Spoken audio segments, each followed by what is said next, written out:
Corigliano is the first of three so-called Cozzi movies that Philip Glass makes with Gottfried Reggio. All the titles are based on Hopi Indian words. Corigliano, life out of balance. Whoa, it's like a train wreck sometimes. Whoa. Poakatsi, a way of living that requires another way of living.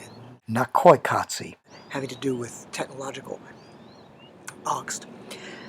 And these movies are rather distinct, contradistinction to your typical approach to movies. Oh, and by the way, we have not forgotten John Williams. We're going to do him in the final exam, the most renowned living film composer.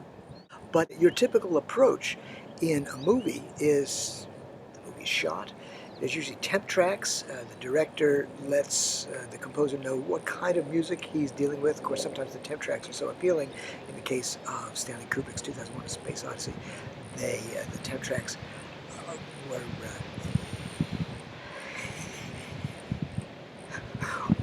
were maintained. It's good walkthrough music, shall we say.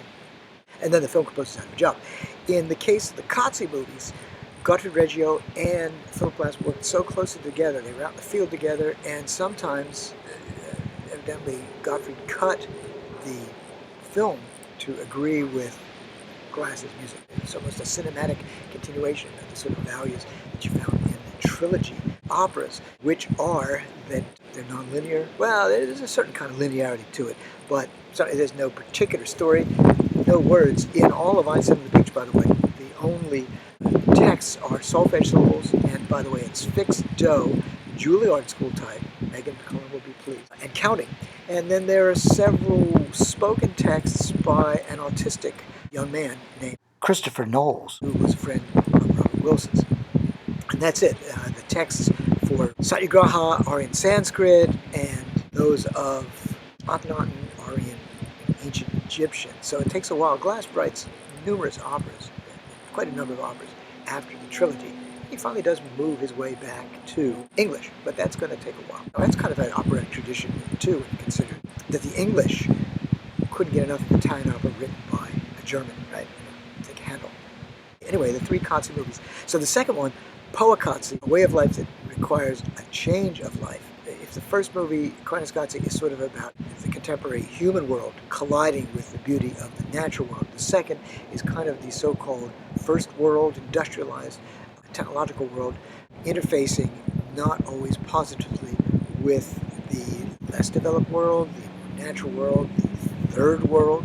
The second world, back in those days, was the Soviet. Philip Glass's music is sort of like a train ride, like a car moving forwards. In terms of impetus, Lisa Bilamid, who used to be the singer for the Philip Glass ensemble, was one of the singers saying that singing Philip's music was like jumping on and off of a moving freight train. Of course, that connects to Harry Partch, doesn't it? The hobo thing. Oh, and of course, world music connections, both in Poakatsi. I walked into the theater. It was premiered locally in the Castro Theater down in San Francisco, and when it started, I wasn't even sure it was Philip Glass. But then I heard the brass, and I said, oh yeah. And you might notice that it's probably a folk melody by this children's choir. We heard Arabic chant, really only the Arabic chant, as part of the cave of Steve Reich. And so the question once again is, whose music is this? Is appropriation? Is this appropriate? And I think it honored, in both cases, the traditions are honored.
Glass describes himself like somewhat of a Tibetan Buddhist and other religious cultural crossovers. So he's very sympathetic to the story of the Dalai Lama. And here we have the movie Kundun. This is the last scene where the Dalai Lama, the young Dalai Lama, who is, by the way, the present Dalai Lama now, a man of considerable age, is fleeing Tibet, which was an independent country. The entourage that brought him safely across suddenly has a vision that they have been murdered, which is probably going to be true as they go back. And then a final look back from mountainous India back to mountainous Tibet. He takes out his telescope and takes a poignant look. It is one, if not the longest continual cut of music in a traditional film. So the use of various world musics, and particularly the instruments, sometimes the instrumental performers and vocalists, other times the instruments used in more traditional Philip Glass kind of way, and in some ways Glass's stripped down simplicity. You can almost evoke anything, including messianic birds, and fit them in to his overall context. It's a running parade.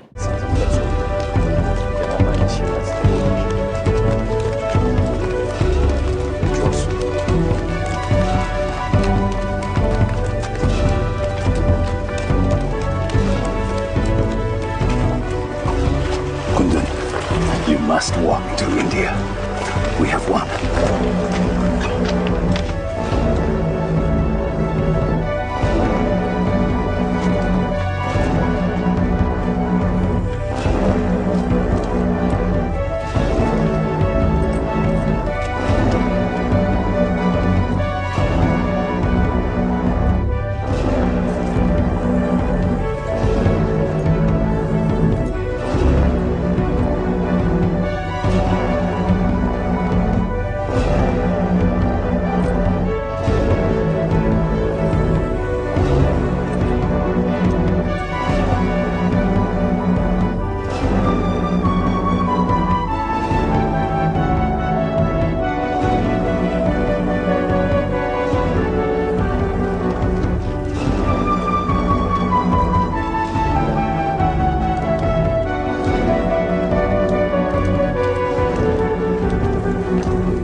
Thus, by the virtue that has collected through all that I have done, may the pain of every living creature be completely cleared away.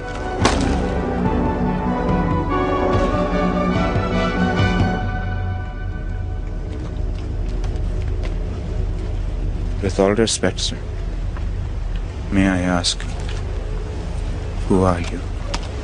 What you see before you is a man, a simple monk. Are you the Lord Buddha? I think I am a reflection, like the moon on water. When you see me, and I try to be a good man, see yourself.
kind of stylistic eclecticism that we've heard throughout the 20th century, including more recent manifestations by George Crumb and even Philip Glass, seem particularly useful for movie scores. And here's John Corigliano, who has had a distinguished compositional career in the concert halls, and now he's doing a film score to a cross-cultural, cross-generational tale of the red violin, created during the classic age of violin building in the early Baroque. And the violin maker's wife, pregnant, and she's singing a lullaby to her child. And that lullaby really seems across time and place. And perhaps it's sol la te fa mi, re mi fa so mi do so. Sol la te la do. Kind of a blues mixolydian.